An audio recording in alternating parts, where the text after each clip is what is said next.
Hello and welcome. My name is Chris Can with Mining Journal, and with me I have Laurie Clark, founder, director and CEO of ESG reporting software group Onyen Corporation. Welcome, Laurie. It's a pleasure to be with you this morning, Chris. Today we're talking about the suitability of reporting frameworks to satisfy all parties and how ESG pressures are finding their way through the mining space, particularly towards the bottom when teams are small and metrics are often fuzzy.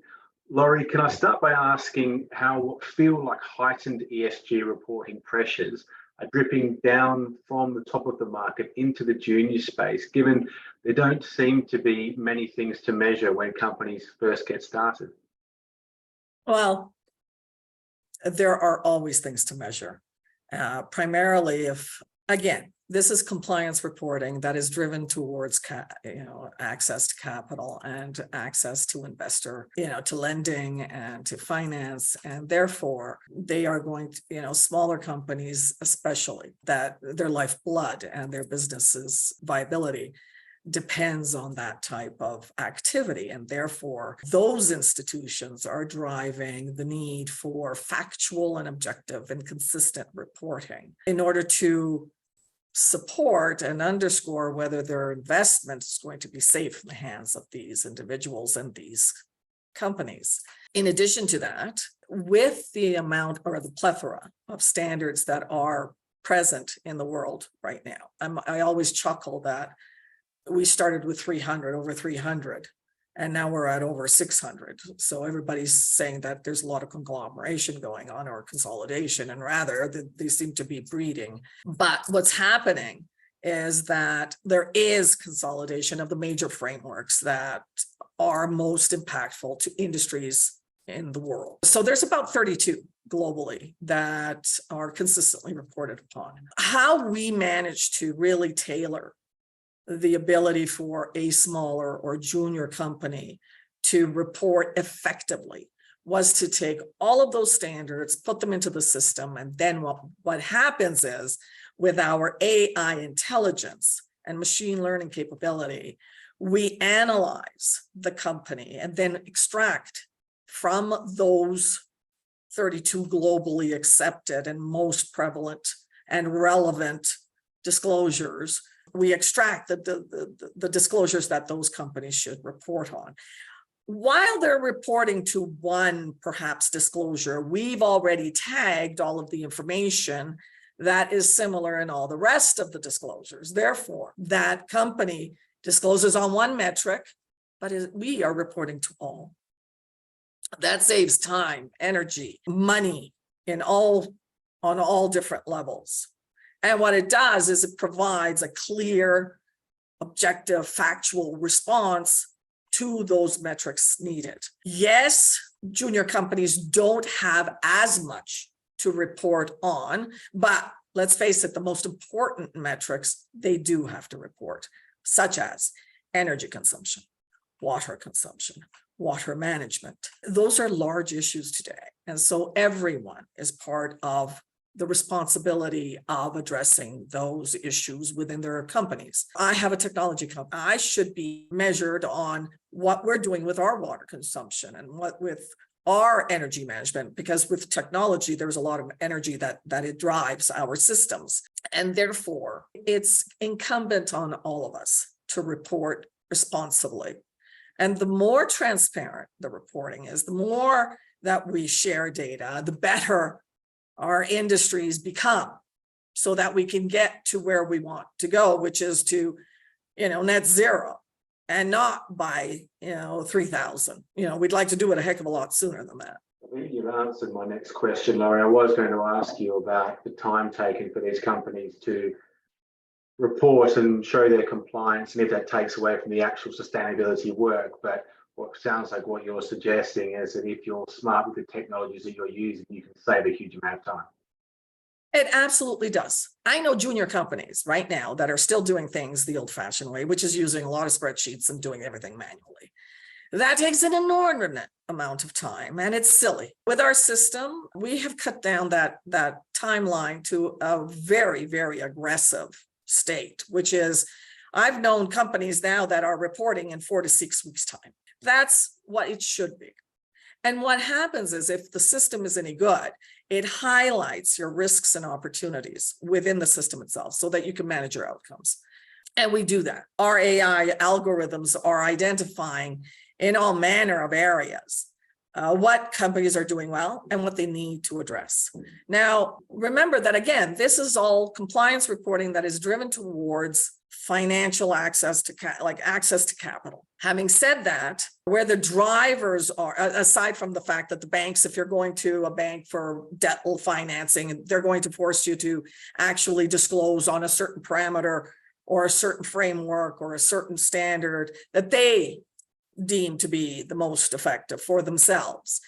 Remember that financial institutions, of which I come from the capital markets. I am all things capital markets. I used to build trading systems and securities exchange systems and have been very successful in that world, and therefore understand how these systems are built. And what they are very good at doing is crunching huge, vast amounts of data so that they can understand at a very elemental level the perspectives that you and I are not going to be able to see immediately. They can with their systems, with their algorithms. So if a company thinks that they can hide behind disclosures that aren't great, that aren't transparent, think again, because these algorithms are very good at deciphering the factual results of data. Data speaks. And so what we've done is we've identified how those algorithms work to our customers so that they in turn can understand what they have to do before they disclose, how to manage it with validation, with auditable data, but so that they have an opportunity to address some of the highlighted challenges that they're going to come out with.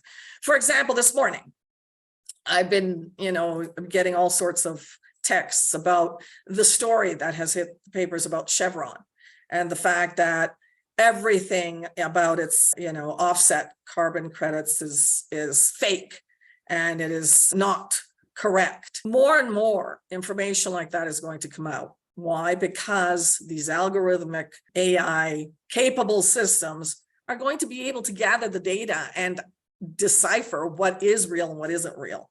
And so it's incumbent on systems like ours, like Onyen, to help customers to see exactly what their data is going to disclose and how to address it. Laurie, by going through this process, are companies getting better at understanding what investors actually want to know because they need to go through and see how the data is working and understand how they need to change their inputs? And from a similar perspective, are the investors getting better at communicating what their needs are and what's important to the mining company? So are the two different parties getting closer together? Yes and no. Yes, in that the ones that are reporting are getting better at it because of systems like ours, because you cannot hide behind factual data, because data points and data sets will disclose what your risks and opportunities are and how to mitigate those or take advantage of the opportunities, and how you are affecting any kind of forward momentum with the stakeholders within your community and all manner of metrics, okay, that you measure. And if you have a great system like ours, then you're going to be effective in highlighting what you're doing well and what you have to change and do better. Where those that are not disclosing yet, what they're going to find is a real comeuppance in 2024 and 2025. When this becomes mandatory, and there are those that think that they can still get away with simply disclosing lovely reports that have lots of verbiage and lovely pictures and broad statements. And I hope that the message I'm about to impart gets to those companies and the leaders of those companies. And that is, by the way, those reports, you're already scored 20 points less as soon as the investing public, which goes to your website and looks for this information, As soon as they see that report, you're scored 20 points down because they know or they believe that you're greenwashing. They want factual statistical reporting in a very, very predictive and very rigid format, okay, for decipherable output, machine readable output. What's going to also happen with those companies is that if they want to do business, for example, if an eagle is beside you on an exploration site and you have a land parcel that they may be interested in, well, if you're not disclosing, they're going to say, well, sorry, you don't meet our risk analysis. They're going to force the issue in those ways. It's going to be a result of larger business impacting smaller business to disclose. Having said that, in private industry, the onus will be on the larger private sector and the larger private companies. The smaller companies will be forced, for example, in the farming community, and farmers, if you're a smaller farmer and you're selling your goods to a retail outlet, maybe a local retail outlet, that retail outlet will want to know the source of certain information, soil saturation, soil, degradation, water consumption, water saturation, all sorts of items. The farmer will be forced to disclose. And there are now technology mechanisms at play, like that we have integrated into our system that helps that. Okay, so they don't have to feel that they are overwhelmed and challenged by all of this technology that they're going to, or the reporting standards themselves, because it is a lot of information that they have to gather. But it is going to be a natural attrition and a natural selection of big business forcing smaller business to report. And also, if you want to maintain your customers, you're going to have to disclose. And if you want money, if you want access to capital, the investor is going to ask for this report because they want to understand how their investment is going to thrive and survive and, do well. So we're talking about investors as essentially the primary stakeholder group. And obviously, when you need capital to actually do business, it is the primary stakeholder group. But a lot of companies are reporting and they see a huge variety of stakeholders as priorities for them. In terms of what people are reporting at the moment, what companies are reporting at the moment, how much overlap is there with the investment community and then other stakeholder groups? Is it a case of there are different priorities, or is it that investors are naturally asking for the information that all these different stakeholder groups, as their customers in many ways, are demanding through them? Surprisingly, the standards have hit upon certain areas that are consistent. And of course, as an investor, I want to understand, what are you doing about, have you done a materiality assessment? Have you identified what is most important in your business? Have you identified how you are going to deal with your energy challenges and your water challenges? And how are you dealing with your fuel consumption? And what are you doing in order to make it much more effective? And are you electrifying certain processes? And these are all things that are consistent across the various reporting mechanisms and standards themselves. What is interesting is that it is surprisingly consistent right across the board when it comes to the smaller applied metrics. So scope 1, everyone has to disclose scope 1. All companies, whether you are a small retail operation or whether you are a large mining company. Scope 2, everyone should, not must, should comply with.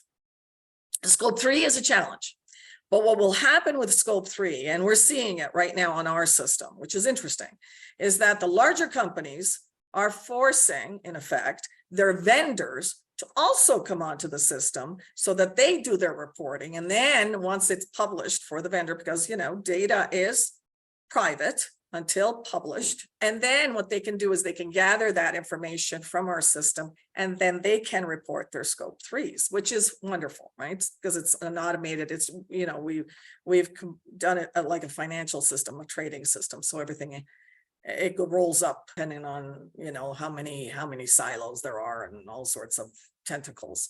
There will be a natural affinity and a natural response. The stakeholders that are most prevalent is the financial community within this sector, within this reporting structure, because it's rightly so. That's where the source of the requirement stems from, and also the results of the requirement goes to. And so these compliance regimes which support the financial industry, they will have overlapping requests. What is annoying to the industry and very frustrating is that the systems that they employ, some of these standards that are requesting this information, are really antiquated. And therefore, they can't feed one to the other easily. That will change because, again, industry will force that change. You know, technology responds to demand, and therefore it will be a measure of, you know, I'm not going to respond to you if you don't come up with a proper channel for me to be able to respond to you with. And so that has to happen. You know, I can think of one example where CDP, everyone has to log on to their portal and actually respond to their questions on their portal. The problem is that they would like the opportunity to cross, you know, report, but there's no capability for doing that because they do not have the systems to be able to support that. That will change. So there are different competing interests within the stakeholder community at large. But what I am seeing is that there will be enough progression towards a consolidation of what is necessary for our customer. And the smaller customer is the ones that are reporting, they're reporting well. At least the ones that I've seen, they're reporting very well. And we've identified what they do and must report upon. And so they're doing a really great job of that. It's the communication levels that still have to be increased. It's the fact that they then identify the risks and opportunities, and they have to communicate that much more effectively because they are wanting to do the right thing. It's just it's still a bit of a challenge as to how they're going to effectively communicate what they are doing to the greater world. So we've got time for Laurie Clark with Onyen Corporation. Thanks so much for joining us. It's always a pleasure, Chris.